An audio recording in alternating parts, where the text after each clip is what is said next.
Hello all my party people, welcome and welcome back to my channel. I am Courtney and I am here to talk about Nnedi Okorafor. This month I read 9 of her books and I am definitely a fan. Now before we get started, I am participating in a few different readathons for the month of February, so I will be linking them below and then you'll be seeing me up here somewhere or maybe even down here, either way, hitting the prompts with some of these books. Okay, so Nnedi Okorafor is an international award-winning author for sci-fi and for fantasy, and she writes both children's books and adults books, so a little bit for everybody. She was born in the United States, but she is Nigerian and she frequently travels there, and you see a lot of Nigerian and African culture that is infused in her stories, and I really did enjoy that. She's won the World Fantasy Award, Hugo, Nebula, Lodestra Awards. She's just writes very good books and she's definitely being rewarded for that, and I like that. And she holds a PhD in English, is an associate professor of creative writing, and is teaching at the University of Buffalo, yet she lives in Chicago, Illinois with her family, so I guess she does some traveling. But that's Nnedi Okorafor. Let's get into some of these books that she has written. So I read 9 of her books. Now I'm going to start with Binti. Now Binti is a 3-book series. I read one on audio and I just love this cover. It's absolutely amazing. But I actually read Binti as a group read with Chatty the Mad Chatterer, and we actually have a live show we did, and I'm going to link that below. We discussed this book, thoroughly enjoyed it. However, Binti is a space opera about an African girl named Binti who is this mathematical genius, and she's accepted to this prestigious university called Uzma University that is in space. And she is the first of her tribe to actually go into space, much less this, university. And a lot of her people look down upon her for actually traveling outside of the village and the traditional ways. And her people are actually looked down upon by other people as well. But not only does she make friends with a lot of unlikely people, but she discovers a whole new identity and becomes an ambassador for change in the galaxy, and she shows that black girl magic, which I really like. But I love that she challenged the status quo and dreamed big, because that is how you enact change. Just really good book series. I definitely recommend. 3 different books there. And the next book is Black Panther. Black Panther, Long Live the King. And this is basically 3 stories in the Black Panther series. You have this mysterious earthquake that's actually a lot more sinister. There's this thieving of this wedding food with discrimination against mutants. And you have this defeat of this, white gorilla cult type thing. But I felt like that it was good graphics. The storylines were really fun, and you had a lot of diverse characters, including a girl in a wheelchair and a female Black Panther. So really good, worth checking out. Another book is Ikenga. It is middle grade, and it's like Big meets Black Panther meets the Hulk.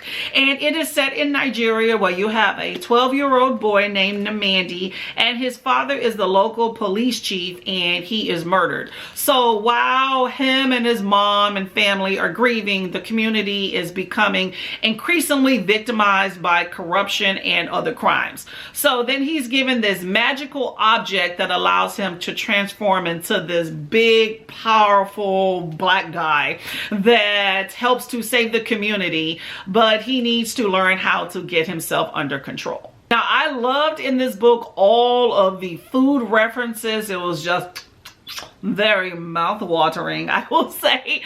I was surprised and bit pissed off though about the killer reveal. I was just like, are you kidding me? What the heck? But I really thought it was good, and I thought that, you really see that sometimes good and evil can work together for the greater good. And then you have Remote Control, this little bitty tiny book here. Now this one's really good. This is set in a futuristic Ghana in which you have 8-year-old Fatima who finds a meteor that somehow transforms her into the daughter of the angel of death. And this story is almost kind of like a coming of age story of her coming to terms with her new life and her abilities and all that entails. And then she also discovers, you know, the bigger world around her. It talks about how people are reliant on technology these days and about how corporations utilize that to manipulate us. I thought it was cool how she can turn off technology with just one touch of it. Like, dang, everything just shuts down. But I also thought that even though she brings death and destruction, she can also ease people's suffering and bring peace too. But I thought it was sad that while she's grieving the loss of her family and her childhood and is destined to lead this lonely existence. And, you know, that's no fun at all. And then another book is Who Fears Death? Now this little chunker here, very small print in this book. But anyway, this book is set in a post-apocalyptic, futuristic Africa where you have this girl, Ani Sanwu, who is conceived as a product of a violent rape. Her father is from this Neural tribe who's like a lighter skinned person, and they raid villages and they enslave and oppress and rape the darker skinned people from her mother's tribe, which is the Okiki tribe. Now, she is considered an outcast from birth because she is a product of violence. And people believe that that is who she is, and she will create danger as she grows up.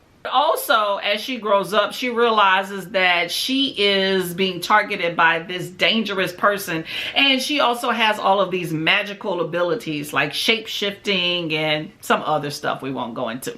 But she wants to cultivate her abilities and learn how to defend herself because she believes she's in danger. Now, because she is a female and also because she is an outcast, this master magician refuses to teach her.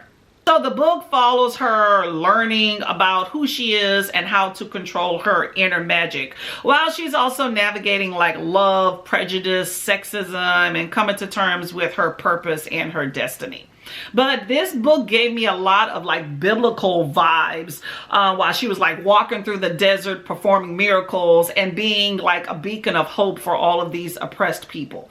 It definitely infuses a lot of African folklore, a lot of spiritual beliefs and cultural traditions that are not the most safest and fair to females. It really upset me how some of these belief systems are still being used today in a variety of cultures. But this book, I did find out that it is actually the sequel to this particular book. Now, this book I did not read. However, the storyline is completely different than this particular book, so you can read them as standalones. But I guess this book lets you know how you got to this dystopian environment in this particular book. Although they're set in two different places. But pretty covers. I like that. And you have Lagoon. Now this fun book is about a futuristic Lagos, Nigeria, in which you have 3 people, a rapper, a marine biologist, and a soldier. And they're at beach bar when aliens pump and land down into the water. Now while they are trying to help these aliens with this master plan, they discover that they have some abilities of their own, which are really, really cool. And everyone else around them is basically looking out for their own self-interest. And that even includes the animals in the water, y'all. They are not innocent. Now, this book is told in first-person point of view, but primarily third person, in which you're getting everybody and their mama's perspective, even down to people that may have like one little bitty paragraph. But you hear what everybody gets to say about these aliens coming to Earth. And that also includes a really fun storyline where queer people decide to throw an LGBTQ coming out parade in honor of the aliens. So that was really, really fun. I thought that this book overall was an amazing love letter to Legos, because while we hear about a lot of the corruption and those internet scams, they call it the 419 scam. I never heard of that. But anyway, those internet scams, all the corruption and politics, all that stuff. You also get to hear about the beauty of Legos, like all of the rich culture, all of the food, which I thought was amazing, and about how much people love their country. I really like that insight. And those are all the books I have read by Nnedi Okorafor. Let me know if you have read any of these books and what you have thought of them, and if there's any other books by Nnedi Okorafor, PhD, that I should be on the lookout for. I will continue to celebrate Black History Month. I do that year-round, and I hope you do too. Comment, like, subscribe, and have a good day, y'all. Bye-bye.